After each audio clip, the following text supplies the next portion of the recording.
Hi friends, welcome to Faris home food. இன்றைக்கி வந்து டேஸ்டியான சுவையான இறால் ஊறுகாய் எப்படி செய்யலாம் செலுத்துகிறேன். இந்த இறால் ஊறுகாய் ரொம்ப நல்ல ஒரு டேஸ்ட்டாக இருக்குங்க. இந்த மாதிரி இறால் ஊறுகாய் செஞ்சு வச்சிட்டிங்கன்னா 4-5 மாதம் வரைக்கும் கூட கெடாமையே இருக்குங்க. வீட்டில் குழம்பு செய்யாத நேரத்தில் சைட் டிஷ் இல்லைனாலும் இந்த மாதிரி நல்ல சுட சுட சாதத்தில் இந்த இறால் ஊறுகாய் போட்டு சாப்பிட்டிங்கன்னா அவ்வளோ சூப்பராக இருக்குங்க. சிம்பிளாக தால் பண்ணிவிட்டு இந்த இறா ஊறுகாய் வச்சு சாப்பிட்லாம். லெமன் ரைஸ்க்கும் இந்த இறா ஊறுகாய் வச்சு சாப்பிட்லாம். எல்லாத்துக்குமே ரொம்ப நல்லா இருக்குங்க. கண்டிப்பாக அவங்க எல்லாருக்கும் ரொம்ப பிடிக்கும். இந்த டேஸ்டியான இறால் ஊறுகாய் எப்படி செய்யலான்னு பார்த்துடலாமா? வீடியோக்குள்ளே போய் பார்க்கலாம். வீடியோக்குள்ளே போய் பார்க்குறதுக்கு முன்னாடி நம்மளுடைய சேனல் ஃபேரிஸ் ஹோம் ஃபுட் சேனலில் சப்ஸ்கிரைப் பண்ணாதவங்க சப்ஸ்கிரைப் பண்ணிக்கோங்க. தேங்க்யூ. இறால் ஊறுகாய் பண்ணுறதுக்கு பேன் வச்சுக்கோங்க. 1 கிலோ இறாவை நல்லா வாஷ் பண்ணிவிட்டு தண்ணி ஃபுல்லாக வடிச்சிட்டு உள்ளே இருக்கிற குடலெல்லாம் எடுத்துருங்க. இப்போ இதில் 1/2 டீஸ்பூன் அளவுக்கு மஞ்சள் தூள் போட்டுக்கலாம். 1 டீஸ்பூன் அளவுக்கு உப்பும் போட்டுக்கலாம். போட்டுட்டு நல்லா கிளறி கொடுத்துக்கோங்க.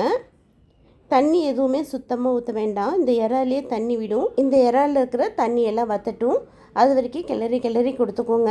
தண்ணி எதுவுமே ஊற்றாதீங்க. அப்புறம் ரொம்பவும் இறா வெந்துச்சுன்னா ரப்பர் மாதிரி ஆகிடும். இந்த இறா வந்து அப்படியே சாப்பிட்றதுக்கு நல்ல ஒரு சாஃப்டாக இருக்கணும். 50% வரைக்கும் வெந்ததுன்னா போதும். ரொம்ப வேக விட்டுறாதீங்க. இப்போ பேன் வச்சுக்கோங்க. 1.5 கப் அளவுக்கு நல்லெண்ணெய் ஊற்றிக்கோங்க. நல்லெண்ணெய் சூடாகட்டும். எண்ணெய் சூடானதும் நம்ம வேக வச்சுருக்கிற இறாவை போட்டுக்கலாம். இறாவையும் போட்டுட்டு இறா வந்து நல்லா கோல்டன் கலரில் ஆகணும். அது வரைக்கும் வந்து இறாவை நல்லா பொரிச்சு எடுத்துக்கோங்க. இந்த இறாவை நல்லா பொரிஞ்சு வரதுக்குள்ளே நம்ம இந்த இறா ஊறுகாய்க்கு ஒரு மசாலா பொடி பண்ணணும். வாங்க இப்போ அதுக்கு ஒரு பேன் வச்சுக்கலாம். 2 டீஸ்பூன் அளவுக்கு முழு மல்லி விதை போட்டுக்கோங்க. 1 டீஸ்பூன் கடுகு, 1/4 டீஸ்பூனுக்கும் கம்மியாக வெந்தயம் போட்டுக்கோங்க. 2 துண்டு பட்டை போட்டுக்கலாம். 4 ஏலக்காய் போட்டுக்கோங்க. 8 கிராம்பு போட்டுக்கலாம். அவ்வளோதான். எல்லா வாசனை வர வரைக்கும் நல்லா வறுத்துக்கோங்க. தீயை விட்டுறாதீங்க. அடுப்பு சிம்மில் வச்சு நல்லா வறுத்துக்கோங்க.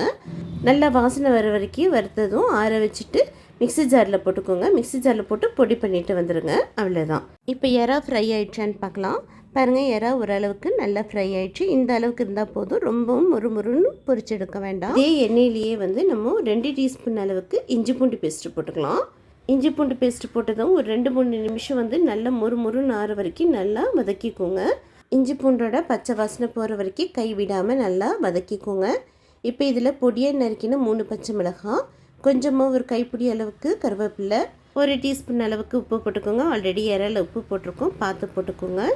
1/2 டீஸ்பூன் மஞ்சள் தூள், 3 டீஸ்பூன் சக்தி பெருமிளகாய் தூள் போட்டுக்கோங்க. நல்ல காரசாரமாக இருக்கும்.